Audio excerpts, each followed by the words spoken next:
Ciao a tutti, bentornati sul mio canale, benvenuti in questo nuovo video. Oggi andiamo avanti col Vangelo di Tommaso.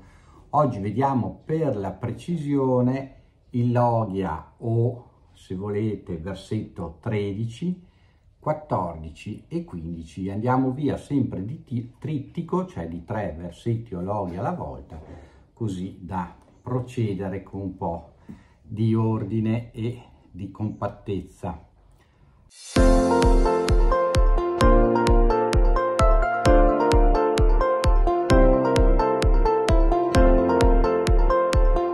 Allora, vediamo cosa dice Gesù nel Vangelo di Tommaso al Logia 13. Gesù disse ai suoi discepoli: paragonatemi a qualcuno e ditemi come sono. Simon Pietro gli disse: sei come un onesto messaggero.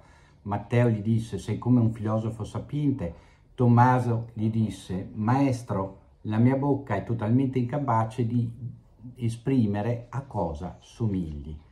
Gesù disse: non sono il tuo maestro, hai bevuto e ti sei ubriacato dell'acqua viva che ti ho offerto. E lo prese con sé e gli disse 3 cose. Quando Tommaso tornò dai suoi amici, apostoli e discepoli, questi gli chiesero: cosa ti ha detto Gesù? Tommaso disse loro: se vi dicessi una sola delle cose che mi ha detto, voi raccogliereste delle pietre e mi lapidereste, e del fuoco verrebbe fuori dalle rocce e vi divorerebbe. Questo Logia è molto interessante perché va a dimostrare quello che diciamo da parecchio tempo. Non ci sono parole terrene per esprimere la grandezza, la dimensione, per racchiudere l'espressione divina, quindi di Dio, e nel caso di Gesù identicamente. Ecco che in questo caso Tommaso dice la cosa corretta, cioè dice che non ci sono parole per esprimere chi lui sia, a cosa somigli, perché non c'è nessun paragone che il cervello umano può fare di somiglianza di un Dio sulla terra, a differenza di noi che solitamente cerchiamo di identificarlo come un uomo coi superpoteri. E questa cosa la troviamo anche nei Vangeli sinottici o canonici, quindi in Matteo, Marco, Luca e Giovanni, esattamente 16, 13, 16, 8, 27, 30, 9, 18, 21, 14, 13, 15. Andiamo avanti. 14. Gesù disse: se digiunate attirerete il peccato su di voi, se pregate sarete condannati, e se farete elemosine metterete in pericolo il vostro spirito. Quando arrivate in una regione e viaggerate per la campagna, se la gente vi accoglie, mangiate quello che vi offrono e prendetevi cura dei loro malati. Dopotutto, quello che entra nella vostra bocca non può rendervi impuri, è quello che viene fuori dalla vostra bocca che può rendervi impuri. Tutto questo lo troviamo ancora una volta anche nei Vangeli canonici e sinottici. Qua poi hanno diviso il versetto in 2 parti, una parte, diciamo così, la prima parte si ripresenta anche in Matteo 10-11, ma il testo che abbiamo letto è molto più simile a quello che troviamo in Luca.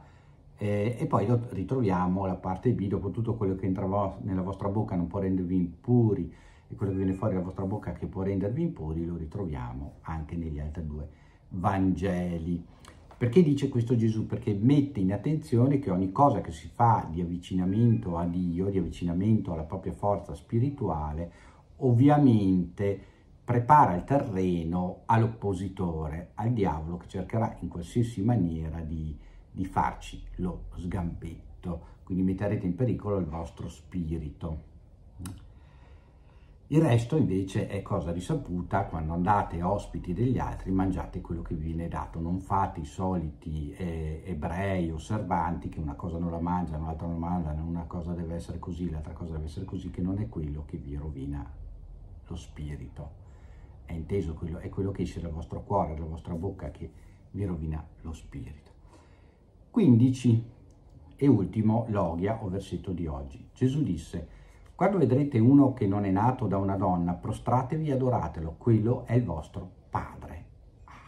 Con 2 frasi che non si trovano in nessun altro Vangelo, di quelli canonici o sinottici, con 2 frasi ci mette a terra. Quando vedrete uno che non è nato da una donna, prostratevi e adoratelo, perché quello è il vostro padre. Questo però è una cosa che ci fa molto riflettere sul fatto che noi oggi con la genetica vogliamo sostituirci a Dio, vogliamo creare noi stessi degli esseri viventi, e questo non va molto bene. All'epoca di Gesù, se si fosse vista una persona non nata da donna, non poteva che essere una persona divina, quindi non poteva che essere Dio.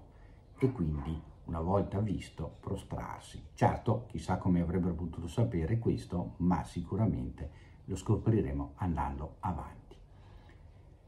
Iscrivetevi al canale, mettete like, condividete i video sui vostri social. Ci rivedremo in un prossimo video, ovviamente col Vangelo di Tommaso, con l'NDE e con tutti i vari argomenti che portiamo avanti sul canale. Ciao a tutti da Ermanno. Ciao!